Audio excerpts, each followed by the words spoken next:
안녕하세요, 피트TV입니다.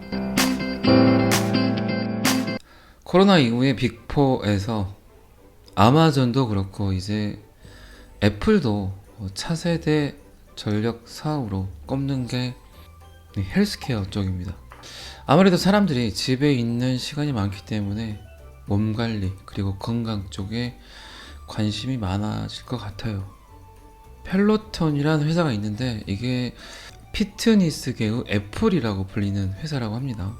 아마도 애플이 이 펠로톤이라는 회사를 인수할 것 같다는 이야기가 나오고, 이 펠로톤이라는 회사는 PT 전용 스마트 실내 자전거라고 합니다. 근데 이 회사의 충성도가, 유저들의 이 회사에 대한 충성도가 또 장난이 아니라고 하네요.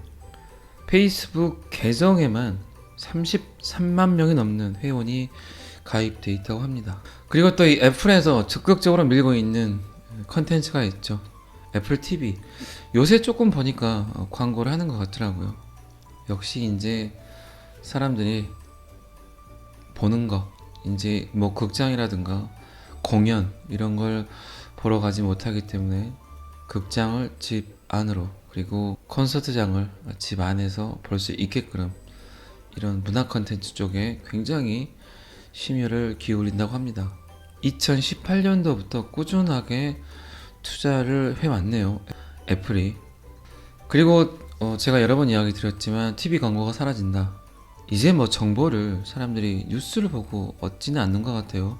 코로나에 감염이 돼서 죽는 사람들은 0.5에서 1% 정도지만 팬데믹으로 이 전통 매체의 사망률은 10%에서 20%에 다다를 것으로 예상을 하고 있습니다. 근데 이거는 점점 더 사라지겠죠.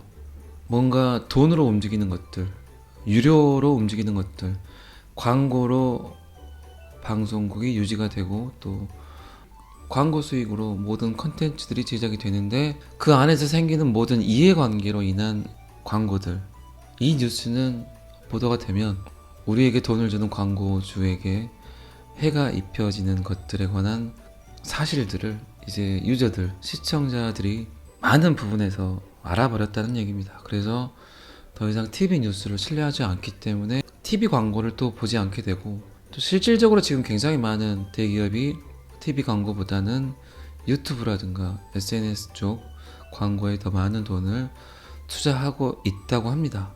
이 전통 미디어는 현재 다른 도전에 직면을 하고 있다. 팬데믹이 그들의 진짜 모습을 부각했기 때문이다.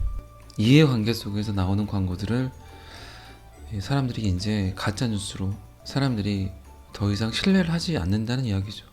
페이스북과 구글은 광고주들에게 더 효과적인 플랫폼일 뿐이지만 규모가 가장 큰 광고주들까지 전통 미디어에 대한 지출을 줄이기 시작하고 있다. 앞으로 전통 미디어를 그리워하는 이는 별로 없을 것이다. 그 어떤 플랫폼도 페이스북과 구글처럼 대규모 사용자를 그룹별로 세분화하지 못한다. 이들은 역사상 가장 효과적인 광고 수단이다. 그렇죠. 마찬가지죠. 지금 저도 마찬가지지만 제 연령대에 맞는, 그리고 성별에 맞는, 그리고 내가 좋아하는 컨텐츠를 볼 때마다 거기에 맞는 맞춤 광고가 나오고 있죠. 이런 것들을 그 누구도 맞추지 못한다는 겁니다. TV 광고나 그 외 광고에서는 엄청난 무기죠. 이런 빅데이터를 갖고 이렇게 광고를 뿌릴 수 있는 이 페이스북과 구글의 AI, 이 알고리즘은 엄청난 무기인 것 같습니다. 어쨌든 사람들은 그 광고를 보고 클릭하게 되고 또 거기서 많은 소비가 생겨나고, 최고의 장점이죠. TV 광고가 사라지는 또 다른 이유 중에 하나가 이겁니다. 광고주들은 어쨌든 몇 살이고 남자인가 여자인가 알고 이 사람이 뭘 좋아하는지를 안다면 거기에 맞춤 광고가 들어가길 원하겠죠. 근데 뭐 TV는 그렇지 않잖아요.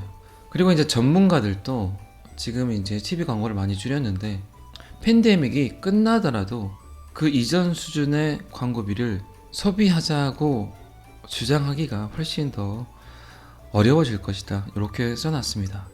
팬데믹이 발생하기 전에는 이 애플이나 페이스북을 많이 찍었었는데, 대중매체도 그렇고 언론도 그렇고 또 대중들도 그렇고 이 회사들에 관한 나쁜 일들을 많이 찍었었는데 뭐 아마존도 마찬가지고요. 그런데 팬데믹이 나오고 나니까 이들에게 쏠렸던 관심들이 싹 사라져 버렸죠. 그 대신에 이 기업들이 참 필요한 기업들이구나, 회사구나, 이런 인식까지 갖게 되어버렸다는 거죠. 어쩌면 진짜 이 팬데믹이 이 빅4, 아마존, 구글, 페이스북, 애플에게는 신의 선물이었던 것 같습니다. 마지막으로 이제 2장 마지막 문구가 나오는데, 빅4는 업계에서 덩치가 가장 크기 때문에 어떤 위기에도 살아남을 수 있고, 가물었던 하늘에서 다시 비가 내리면 더 번성할 수 있는 위치에 있다. 사람들을 TV 앞에 머무르게 하고 상위 고소득층에 많은 소득을 안겨준 이 코로나 바이러스는 모바일을 판매하거나 모바일을 통하는 일을 서비스하는 회사에게는 전혀 위기로 작용하지 않았다. 디지털이 어쨌든 승자라는 얘기입니다. 스마트폰 안의 경제에서 승리하지 못하면 그 어떤 기업도 이제 살아남을 수 없다. 빅4는 이미 우위를 확보했고 팬데믹은 다른 많은 분야에서 그렇듯 그 추세를 가속화하고 있을 뿐이다. 여러분들도 디지털 안에서 뭔가 나의 빌딩을 조금이라도 조금씩 쌓아가시는 게 관건인데, 일반 대중들이 디지털 안에서 네 자산을 쌓기가 좀 힘든 일이긴 하죠. 근데 저는 이 암호화폐 블록체인에 투자하는 것도 분명히 디지털과 크게 관련된 일이라고 생각을 합니다. 그렇기 때문에 이미 여러분들은 디지털 안에서 내 빌딩을, 내 성을 쌓고 있다고 해도 과언은 아닌 것 같습니다.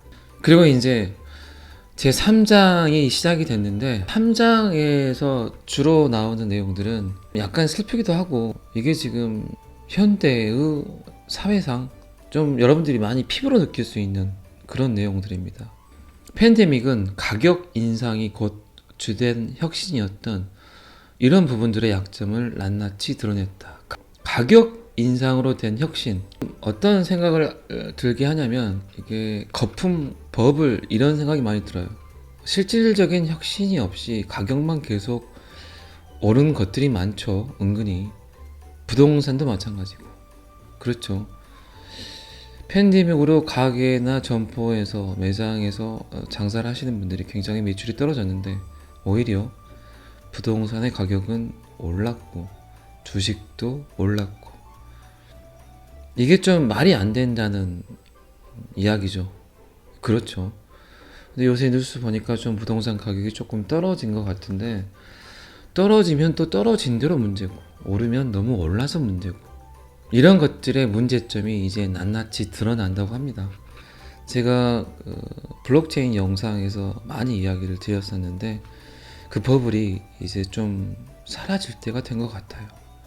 물론 이제 제 영상 보시는 분들도 물론 다 땅도 소유하고 있고 또 아파트도 소유하고 있고 주택도 소유하고 있지만, 약간 이제 그 부동산 쪽에 거품이 사라지는 걸 약간은 대비하셔야 되지 않나, 저는 개인적으로 그런 생각을 합니다.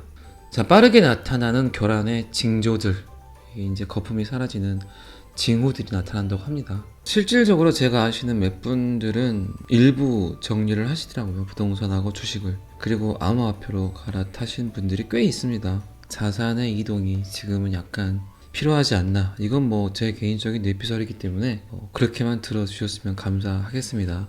가장 중요한 신호는 가치 상승이나, 굉장히 중요한 내용이에요, 혁신이 수반되지 않는 급격한 가격 상승이다. 제가 방금 이야기 드렸던 그런 내용들입니다. 가치의 상승이나 혁신이 수반되지 않았는데 가격만 올랐다. 이를 가리켜 블로마진이라고도 하는데, 그 전형적인 예가 고등학교 교육계에서 먼저 예를 들어놨습니다. 대학교에서 강의를 하는데 강의 내용이나 그 시스템 자체는 전혀 혁신이나 발전이 없었어요.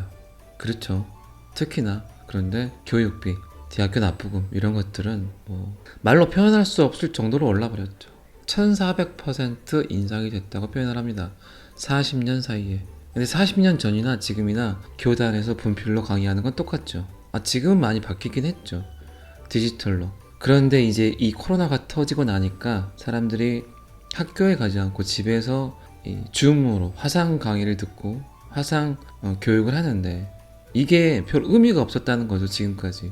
그냥 진즉 이렇게 했어도 됐는데 코로나 때문에 이걸 이렇게 했다는 거죠. 근데 납부금은 인하될 줄 모르고, 그리고 이제 유튜브라는 영상 때문에 굉장히 말들이 많죠. 하버드대 직강을 유튜브에서 들을 수 있는 시대가 돼버렸는데, 지방대라든가 인서울 대학교에서도 이 학생들이 본인 학교에 다니는 교수님의 말을 듣겠냐는 거죠. 가장 최신 트렌드의 교육을 유튜브라는 공간에서 무료로 들을 수 있는데, 이 말도 안 되는 돈을 지불을 하면서 이젠 학교도 가지 못하는데 이 교육비가 너무 아깝다는 거죠. 혁신은 없이, 그 가치에 대한 상승은 없이 무분별하게 교육비만 올라버렸다는 얘기입니다. 이는 시장 교란을 나타내는 위험 신호다. 이 시장 교란은 이게 깨질 거란 얘기입니다. 결국 엄청난 시장의 파동이 오겠죠. 이 내용들은 약간 무섭지 않나요? 저는 가치 상승이나 혁신 없이 가격만 올랐다는 이 내용에 약간 인정을 하면서도 약간 무서운데, 인플레이션보다 더 무서운 게 디플레이션이거든요. 가격이 한없이 떨어져 버리는, 사람들이 가격이 떨어지게 되면 일단 자산은 거의 사질 않죠.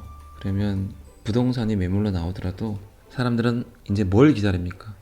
저점을 기다리거든요. 블록체인 뭐 암호화폐 비트코인 똑같죠. 저점을 기다리기 때문에 이게 어디까지 추락을 할지 모른다는 거죠. 솔직히 말씀드리면 팬데믹 이후에 사람들의 이동이 작아지면서 아파트 가격이, 주택 가격이, 그리고 뭐 시내 곳곳에 어떤 목 좋은 상가 점포들이 비쌀 이유가 일도 없지 않습니까? 그런 생각 안 해보셨어요? 결국은 사람이 많이 왔다 갔다 하면서 그 가게를 들리고 거기서 물건을 구매해야 되는데, 사람들은 일단은 밖에 나가질 않고, 또 두 번째는 온라인으로 구매를 해버리잖아요. 훨씬 더 저렴하기 때문에. 그리고 굳이 뭐 교통비 들여서 사람들이 붐비는 곳을 가지 않아도 되기 때문에. 그런데 내일 다음 달에 그 가격들이 30% 40% 떨어져도 전혀 이상하지가 않아요. 그런데 부동산 가격은 쉽게 떨어질 줄 모르잖아요. 그런데 이게 막바지 왔다. 이런 버블들이 이제 코로나 때문에 사람들이 많이 알아버렸잖아요. 소비의 형태도 많이 바뀌어버렸고, 그래서 약간 제가 무섭다는 표현을 쓴 겁니다. 이런 시장의 교란이 금방 찾아오겠구나. 이제 제 영상을 보시는 분들은 조금은 이해는 하겠지만, 제가 서두에도 말씀드렸지만 거기에 대한 대비는 약간은 좀 하셔야 되지 않을까. 오히려 지금은 현금이 가장 좋지 않은 시대인가. 현금 보유가 많을수록, 저는 그렇게 생각을 합니다. 뭐 암호화폐에 투자를 하지 않으시더라도 혹시나 주식이나 부동산이 내가 이자를 내야 되는 부분이 좀 많다, 이렇게 생각되신 분들은 조금씩 정리를 하셔서 현금 보유를 늘리시는 게 훨씬 더 현명하지 않나, 저는 그런 생각을 합니다. 지금 이분은 이 현상에 대해서 이렇게 단정적으로 표현을 해놨습니다. 이 팬데믹은 가격 인상이 곧 주된 혁신이었던 이런 많은 부분들의 약점을 낱낱이 드러냈다 라고 표현을 합니다. 가격 인상이 혁신이라고 믿었던 사람들, 가격 인상만이 이 가치 상승으로 신뢰했던 사람들에게 이제 어쩌면 지옥의 문이 열릴 수도 있겠다 라고 표현을 해놨습니다. 오늘은 여기까지 하겠습니다. 또 점점 좀 드라마틱한 내용들이 나옵니다. 이 영상 보시는 분들은 아마 이 책이 끝나면 거의 5년에서 10년 정도는 앞서 살고 계시지 않을까, 저는 그런 생각을 합니다. 물론 저도 그런 기대에 이 책을 보고 있고요. 그래서 책이란 게 참 좋은 것 같습니다. 미래를 조금은 알 수 있으니까. 오늘은 여기까지 하겠습니다. 구독과 좋아요는 항상 저를 힘나게 합니다. 감사합니다. 비트TV였습니다.